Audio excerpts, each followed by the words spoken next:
Sometimes back, like 2 years ago, I said that you cannot be a billionaire in this country unless you have stolen from the public. I still stand by that because I hold it to be true. What I forgot to add was to ask the billionaire thieves in this country and the young men who are breaking themselves trying to become billionaires through stealing from the public. I forgot to ask them to read the book of Solomon. Solomon was a powerful king, more powerful than these small positions people are looking for in this country. You cannot compare yourself to Solomon. Yet with all that power, he said it was useless, vanity, chasing after the wind at the end of it all. He had many wives, hundreds of wives, as a symbol of power. Not like you who, if you are powerful, you have 2 or 3 wives. Yet at the end of it all, chasing after the wind, all vanity. He had property you can't talk about. He was a wealthy man. But in his own words, it's all chasing after the wind. It's all vanity. That then makes me ask the billionaire thieves in this country and those who want to take after them to look at what they are doing as all vanity and useless. Even within our living history, even within the short context of our history as a country, we know billionaires who have died. We have forgotten them. We know powerful people in this country.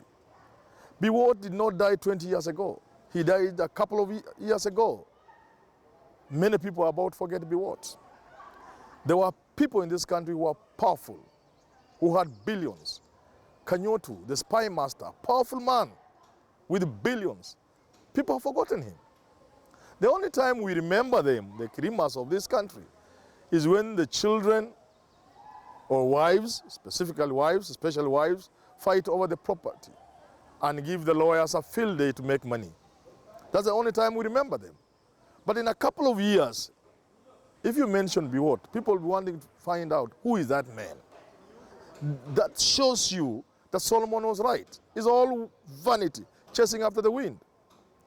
It is because of this that I want to talk to my Deputy President, William Samoei Ruto, especially in connection with the Ipsos survey that places him as the most corrupt individual in this country.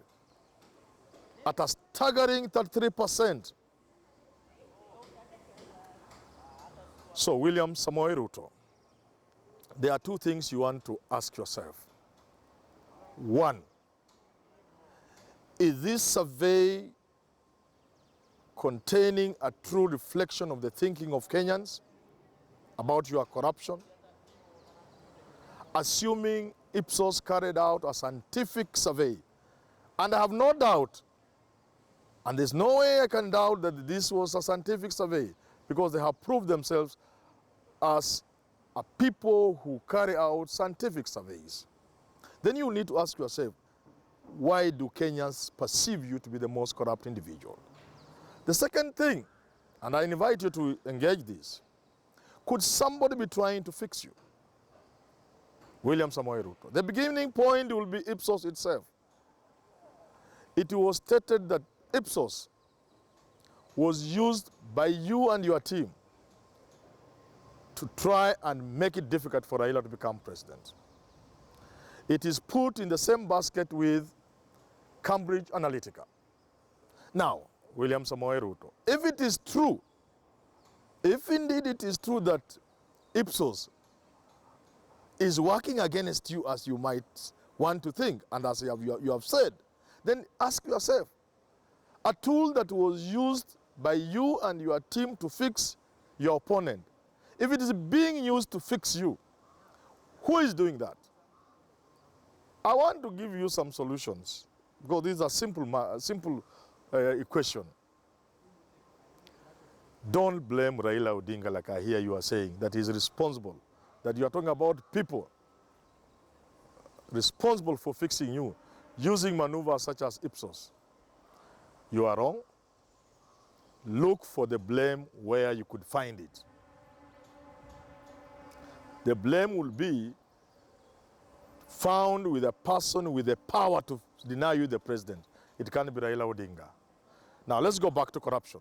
William Samoei Ruto. If Kenyans perceive you to be corrupt, I want to break it down for you so that you understand why they may be thinking you are corrupt, even though you may not be corrupt. They are asking these questions. They are asking, how come they never had you working somewhere after leaving college, from where you could have reason to make money with which to get startup capital to go into business? How come they have never seen you grow a company to be able to generate billions? For example, move from mere chicken selling to value addition, perhaps processing the chicken. Then they are wondering, all of a sudden, you are at par with Manu Chandaria at billionaire level, an industrialist. These are the things that are making them perceive you as corrupt. They are saying, look here, a man who moves around with millions every week, where did he get his money from? They are saying, as a young man, you move to Karen, where do you get the money from? And like I say, they could be wrong, but these things are about perception.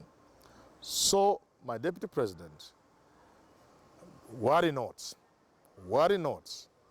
because if God is on your side, and if hard work is what has given you your property, worry not. But again, the one final question that people are asking, how hard, Mr. Ruto, how hard should somebody work hard? How hard is that hard? To raise you from nowhere to a billionaire. How hard? People want to know. Some Kenyans want also to become billionaires.